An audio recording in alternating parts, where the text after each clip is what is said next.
seguimos en Café de la Tarde y arrancó el plenario de comisiones en donde se definirá cuál será la modalidad del debate por la despenalización del aborto. De esto vamos a hablar. Aquí está nuestra compañera Paz Rodríguez Nil, también Lorena Bolsón. Ella es abogada y además decana del Instituto de Ciencias para la Familia de la Universidad Austral. Bienvenida. Y Andrés Gil Domínguez, abogado constitucionalista. Bienvenido, Andrés. Muchas gracias. Bueno, ¿en qué instancia estamos en el plenario? Acaba de arrancar el plenario de comisiones. El plenario de comisiones lo que tiene que determinar es cómo va a ser el debate que está empezando ahora en la Cámara de Diputados con los proyectos de legalización del aborto. Lo que acaba de determinarse hace minutos nomás, hace 15 minutos empezó la comisión, ese plenario de comisiones a discutir. A la conclusión que llegaron es que van a discutir los martes y jueves de 9 a 18 horas. Y que cada uno de los diputados va a poder presentar 4 expositores. Estos 4 expositores van a poder hablar cada uno 7 minutos como máximo y esto nos va a dar un total de 1024 expositores con 7168 minutos como máximo, si todos llevan a todos y todos hablan lo que tienen que hablar. En este caso, entonces, para fines de mayo podría estar terminado el debate en comisión del tema de diputados y pasar al recinto. Esto es importante, lo más interesante que se tiene que decidir hoy tiene que ver con esto, ¿no? Cómo va a ser el debate para saber cuánto tiempo va a llevar. Claro, cuánto tiempo va a llevar, porque hoy en realidad, y ahí estamos viendo en imagen en este momento allí, esto es lo que está pasando ahora en el plenario de comisiones y se está determinando la modalidad del debate, ¿no? Y a partir de esto, como bien dice Paz, se va a determinar el tiempo que va a llevar el debate. ¿Vos calculás? Sí, mira, hablaba recién con Gabriel Suet, que está en este momento ahí. Él decía que estos tiempos darían, con este cronograma, daría bien para que se llegara más o menos en el plan previsto, ¿no? La idea es unos 3 meses como máximo. El compromiso es que en 3 meses esto esté en el recinto, se pueda ya discutir dentro del recinto. Aparentemente llegarían sin inconvenientes. Acá el gran tema es si esto se trata antes o después del Mundial. Totalmente. Todo es antes o después del Mundial, ¿no? Absolutamente. Todo va a pasar antes o después del Mundial, pero bueno, realmente es un tema de muchísima sensibilidad. Vamos a hablar de la pata legal que tiene esto y también lo que está sucediendo actualmente en la Argentina. No solamente lo que va a pasar después de la votación, según cómo termine esa votación, sino también lo que está sucediendo ahora, ¿no? Por eso vamos a hablar de esto con Andrés y también con Lorena. Andrés, en primer lugar, hoy, en los casos en que el aborto es posible, ¿cómo se está tratando esto en la Argentina? Bueno, en nuestro país desde 1921 el aborto voluntario no es punible y se puede realizar cuando corra peligro la vida de la mujer, la salud de la mujer o en caso de embarazo producto de una violación de cualquier mujer. Esto fue realmente novedoso mundialmente, porque recién en la década del 30 los países escandinavos empezaron con el movimiento despenalizador y nosotros hacíamos ya 10 años antes que lo teníamos. Y la constitucionalidad y convencionalidad de este sistema fue reafirmado por un fallo de la Corte Suprema de Justicia llamado FAL, en donde la Corte analizó si el actual sistema era compatible con la Constitución y con los tratados sobre derechos humanos que tienen jerarquía constitucional y con las interpretaciones que han hecho los órganos de estos tratados, y llegó a la conclusión que este sistema que rige desde 1921 es constitucional y es convencional, entre otras razones porque en el ámbito de la Convención Constituyente de 1994, cuando se incorporó el artículo 75, inciso 23, que habla de dictar un régimen de seguridad social que proteja al niño a partir del momento del embarazo, tanto Raúl Alfonsín como Rodolfo Barra, por la mayoría, dejaron en claro que esta cláusula bajo ningún punto de vista establecía o regulaba o prohibía el aborto y que esto muy bien estaba regulado, dijo Rodolfo Barra, por el Código Penal de 1921. Y a su vez también, porque en el ámbito de la Convención hubo una minoría que estuvo encabezado por López de Zavalía, que quiso darle una redacción distinta a esta cláusula constitucional, establecer la tutela o la protección a partir del momento de la concepción, porque dijeron que la fórmula que en última instancia se incorporó dejaba abierta la posibilidad de que se incorporase el sistema de plazos, o sea que la mujer pudiese abortar en un determinado tiempo, los primeros 3 meses, y que ellos estaban en contra de esta postura. Entonces, lo que estamos discutiendo hoy no es la legalización del aborto o la despenalización del aborto, algo que ya está, el aborto ya está despenalizado. Lo que estamos discutiendo es si incorporamos alguna nueva causal que esté basada en el ejercicio de la libertad, intimidad o autonomía de la mujer. Y me parece que el punto de partida, estemos en el lugar donde estemos, es tomar plena conciencia que el derecho penal, la penalización del aborto ha fracasado rotundamente. No ha servido para proteger el derecho a la vida a partir del momento de la concepción, porque hay cifras alarmantes de la cantidad de abortos que se realizan en Argentina por año y no hay condenas penal, y no ha protegido también a las mujeres de escasos recursos que debido a la clandestinidad ponen en juego su vida y su salud. Lorena, ¿vos estás de acuerdo con estos puntos que plantea Andrés? Sí, algunos no los comparto plenamente. Considero de que el aborto no es la solución para grandes de los problemas, o por lo menos para justificar determinadas situaciones familiares y sociales. Digamos, creo que no ayuda el aborto. No le ayuda ni a la mujer ni le ayuda a la sociedad. Y creo que lo que tenemos que hacer y que el Estado debiera hacer es trabajar mucho más por las causas que llevan a un embarazo no deseado, o a una violación, o a estos hechos que después desembocan en el aborto. El aborto puede ser una solución instantánea, efímera, buscándola rápida para eliminar el producto de este embarazo, pero no estamos evitando que el embarazo se produzca. Entonces creo que falta muchísima educación sexual en nuestro país, creo que faltan muchísimas herramientas de contención a la mujer, porque también es cierto de que hay mujeres que llegan al aborto en una cuestión de desesperación, tal vez no porque no quieran tener a su hijo, sino porque no tienen la capacidad de tenerlo, y acá el Estado es un Estado ausente, porque no hay protección de la vulnerabilidad de la mujer que necesita acompañamiento, y el aborto no lo va a cambiar, porque esta mujer va a volver al mismo seno donde sigue siendo vulnerable. La persona que fue violada, en la medida en que no se persiga al violador, va a volver tal vez incluso a un entorno familiar donde es abusada cotidianamente. Y entonces, ¿qué hacemos? Seguimos facilitando esto porque no perseguimos, no buscamos la solución del hecho. Creo que el modelo de ley que se ha presentado no protege realmente a esta mujer vulnerable. Puede cubrir a aquella mujer que ha tomado la decisión de no tener el hijo, que ha elegido que no quiere tenerlo, por las razones que quiera, pero no se ve reflejada en esa ley aquella mujer que realmente está en una situación de crisis, de necesidad de acompañamiento. ¿Tampoco lo crees en cómo está la ley actualmente? Digo, no el proyecto de ley que se está presentando. No el proyecto de ley que se está presentando, sino en los casos en que es posible hoy. Los casos en que hoy, en realidad, hay que entender una cosa, digamos. El Código Penal establece que no está penalizado. Lo que no quiere decir es que autorice la realización de los abortos en estos casos. Dice que en esos casos estaría justificada la realización de un aborto. Básicamente esto es lo que tenemos que entender de la diferencia en cuanto a cómo está regulado.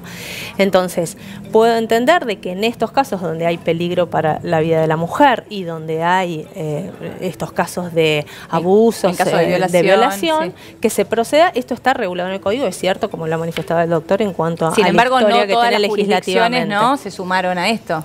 Sí, lo que no se sumaron es al protocolo del aborto, claro, que es otra figura legal que surgió en el medio y que en realidad el problema que tenés ahí es que no están claras de que sean estas dos situaciones las que se presentan para acompañar ante el aborto, digamos, ¿no? Lo mismo que en el proyecto actual, en realidad si vos lees, si bien se hablan, por ejemplo, de las 14 semanas en situaciones determinadas, también se deja muy abierto a otras situaciones, por ejemplo, de afección social. O sea, hay como determinados puntos que no están en línea con estos dos artículos que están regulados en el Código Penal. ¿Vos creés que estos protocolos no están autorizados, aceptados todavía en ciertas jurisdicciones porque no están claros? ¿Vos qué creés con respecto a esto, Andrés? No, me parece que los protocolos surgieron del fallo FAL por orden de la Corte Suprema de Justicia y por orden de varios de los órganos que aplican e interpretan los tratados sobre derechos humanos, que intimaron al Estado argentino para que en aquellos supuestos de abortos no punibles y que la Corte habla de un derecho legal a interrumpir el embarazo, no existiera ningún tipo de obstáculos más allá de las jurisdicciones. Claro, entonces, el problema que había es que existía una ley que habilitaba los abortos en estos casos, pero en la práctica, cuando llegaba una mujer y decía yo fui violada con 1 mes, 2 meses de embarazo, lo que pasaba es que el aborto no se lo realizaban. Entonces, ese derecho... Y como la salud es una competencia de los estados provinciales... Sí. Y los por eso estados dependía de cada provinciales, provincia. claro, entonces los estados provinciales tenían que responder. La Corte lo que hizo es obligar que se dictaran protocolos de atención para abortos no punibles, en donde se respetaran ciertos puntos que dio, para que se evitaran obstáculos insalvables para la voluntad de la mujer en estos casos de abortos despenalizados. Ahora, por un lado está el protocolo, la necesidad de protocolo en cada una de las provincias, ¿no? Jurisdicciones. Por otro lado, también está el rol del médico, ¿no? ¿Qué pasa en el caso en que suceda algo dentro de lo que hoy está habilitado por la ley, pero cuando se llega a un centro de salud, el médico que atiende a esa mujer no quiere realizar ese No, es ese parte de aborto? su derecho a objeción de conciencia, que el proyecto actual de ley del aborto no lo está previniendo, digamos, no está en los parámetros, digamos. Creo que es una afección a un derecho también muy particular y muy respetuoso del profesional que no esté capacitado y que no esté de acuerdo a sus principios morales el aceptar ese tipo de prácticas. Me parece que también es parte del reconocimiento de un derecho personalísimo en este sentido. Y ahí lo estamos perdiendo de foco. Se ha perdido en este proyecto, no existe. La objeción de conciencia no existe. No se menciona. No, pero bueno, la objeción de conciencia es un derecho fundamental y es un derecho humano que tiene que estar regulado, pero con respecto al aborto voluntario con ciertas particularidades. No puede ser institucional, tiene que ser previo. Bien, es decir, no puede una institución completa. Sí, no puede una institución negarse. Eso también está negarse, en contra del marco también tiene que ser individual, tiene que ser previo. Sí.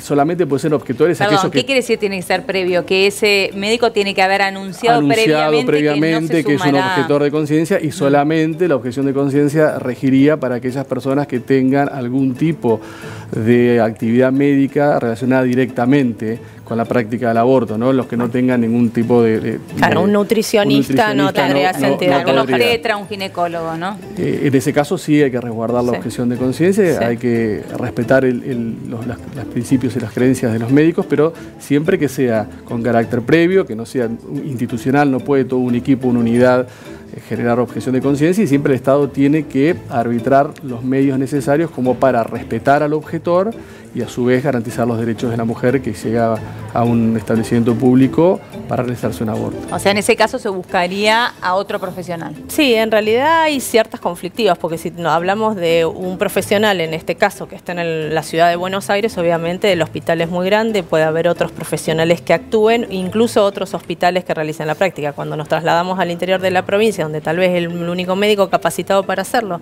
tiene una objeción de conciencia, la ley le prohíbe ejercer esa objeción de conciencia. El protocolo prohíbe que él haga uso del ejercicio de su derecho a la objeción de conciencia. Pero en ese caso el protocolo está por encima de su derecho a objeción de conciencia. Hoy el protocolo está establecido y puede ser hasta sancionado porque el médico. Se considera que un médico es un funcionario público, como tal tiene ciertas obligaciones que en colisión con su objeción de conciencia, si es el único médico y hay una situación de emergencia para ser atendida, prima el deber que tiene como funcionario público respecto a eso es cierto. Lo que pasa es el derecho de la mujer, claro, que si ese médico no accede a hacerlo, su derecho en realidad se volvería... Sí. Igual es cierto lo que dice el doctor, es un caso de emergencia. Claro, estamos hablando de un caso de emergencia. El caso del aborto no es un caso de emergencia, salvo que esté en riesgo la salud de la mujer, que son otros casos particulares, digamos. No hay, de hecho, si vos lees el protocolo impulsa a que el aborto se haga lo más rápido posible, no se le presentan otras alternativas, no hay gran apoyo en un contexto interdisciplinario para la mujer para que tome la decisión de abortar realmente con conocimiento de lo que va a hacer y con conocimiento de otras alternativas que tienen. Esto no existe hoy, no existe en la ley ni siquiera, digamos, hoy estábamos hablando de esto, falta esta contención interdisciplinaria de la mujer que pueda tener otras alternativas. Mira, hay mediciones, por ejemplo, yo le contaba recién al doctor, en España se hizo un estudio sobre 3.000 mujeres que habían llegado a situación de aborto y de ellas el 90% lo que planteaban es que no habían sido suficientemente informadas sobre otro tipo de alternativas. Me parece que esta es una falla de la sociedad que no podemos dejar de lado. Digamos, como esas, muchas. El 87% de estas mujeres dijeron que llegaron al aborto por situaciones de abandono afectivo. Esta es una falta que como sociedad, más allá de la ley, del Estado, de los legisladores y los diputados, ¿qué es lo que pasa en nuestra sociedad? Que no estamos siendo capaces de cobijar a aquellas personas que nos necesitan. Cuando hablas de alternativas, que se le presenten a la mujer las alternativas. ¿A qué te referís? De todo un poco, porque primero, la mujer puede que llegue a la situación de aborto porque, como dijimos antes, no tiene la capacidad de tener a ese chico en buenas condiciones. No porque no quiera tenerlo, sino porque no tiene la capacidad. Ahí tenemos económicamente las alternativas que el Estado debiera prever para acompañar en este proceso. Otra alternativa de las que muchas se hablan es el tema de la adopción, llegar a término con el embarazo y dar a su hijo en adopción. Sabemos que el 90% de las personas que están inscritos en el registro único de adoptantes quieren niños menores de 1 año y no hay capacidad para responder a esa demanda. Tenemos por un lado mujeres que han decidido no ejercer su maternidad y que debe ser reconocido. Por el tiempo que por eso, de alguna manera, los modelos comparados, tanto en algunos estados, en los Estados Unidos, el modelo uruguayo, el modelo español, lo que hacen es, previo a la toma de decisión de la mujer, que la mujer vaya en consulta al Estado, el Estado le escuche, le dé ciertas respuestas para sus necesidades y su problemática, y después de un periodo de espera, que son 48 horas o 3 días, la mujer tome la decisión de si quiere continuar con el embarazo o quiere interrumpir el embarazo. Eso es mucho más saludable. De esta manera lo que se hace es reafirmar la autonomía de la mujer, porque dándole alternativas. Claro, pero al mismo tiempo darle alternativas. Darle alternativas, escucharle a la mujer en crisis. Escuchar una mujer que ha tomado la decisión de abortar es una mujer que está en crisis y una mujer que está en una situación de dolor. Entonces el Estado le escucha y le pregunta cuáles son los motivos por los cuales quiere abortar. Y frente a esos motivos le da un vademecum de opciones para que continúe con el embarazo y un tiempo de espera de 48 72 horas. Pues la mujer toma una decisión, si quiere interrumpir el embarazo, interrumpe el embarazo. Entonces, de alguna manera, el derecho comparado lo que ha hecho es tratar de directamente reforzar la voluntad de la mujer para que la mujer esté realmente segura frente a alternativas y frente a su crisis que quiere interrumpir el embarazo, e indirectamente proteger a la vida humana en formación o a la persona por nacer. Esto es el modelo que hoy más o menos se ha desarrollado en los Estados Unidos después de... Pero aquí en la Argentina, ¿no? Porque uno cuando hace legislación comparada también tenemos que pensar en cada país cuál es la situación de, por ejemplo, el sistema de salud, ¿no? Miremos Uruguay. Bueno, claro, podemos ver alguno más cercano. Miremos Uruguay. En Uruguay la última reforma incorporó el sistema de consulta con conserjería previa. Sí, claro. Aquí en la Argentina hay instituciones que se dedican a este tipo de acompañamientos también en la mujer que ha llegado a un embarazo no deseado, que tal vez, aunque no haya sido deseado, no haya sido buscado, tiene voluntad de continuar con ese embarazo, y hay equipos que apoyan, tanto desde lo psicológico como en lo económico o en lo afectivo, para que esta mujer lleve a término su embarazo. En algunos casos lo que hay que evitar acá es lo que el fallo FAL de la Corte Suprema quiso evitar, porque en su momento se armaban comités interdisciplinarios de bioética que le pedían informes y delataban. Acá cualquier tipo de intervención estatal de conserjería o asesoramiento tiene que ser muy rápida, muy prudente y muy cuidadosa. Claro, para respetar también para respetarla. Porque hay casos y casos, digamos. Hay decisiones que han sido asumidas con una plena libertad y otras donde la mujer no es tan libre para tomar la decisión de tener o no tener a su hijo. Un placer escucharlos ambos. Muchísimas gracias. Nos vamos a ir a una pequeña pausa en Café de la Tarde. Ya venimos.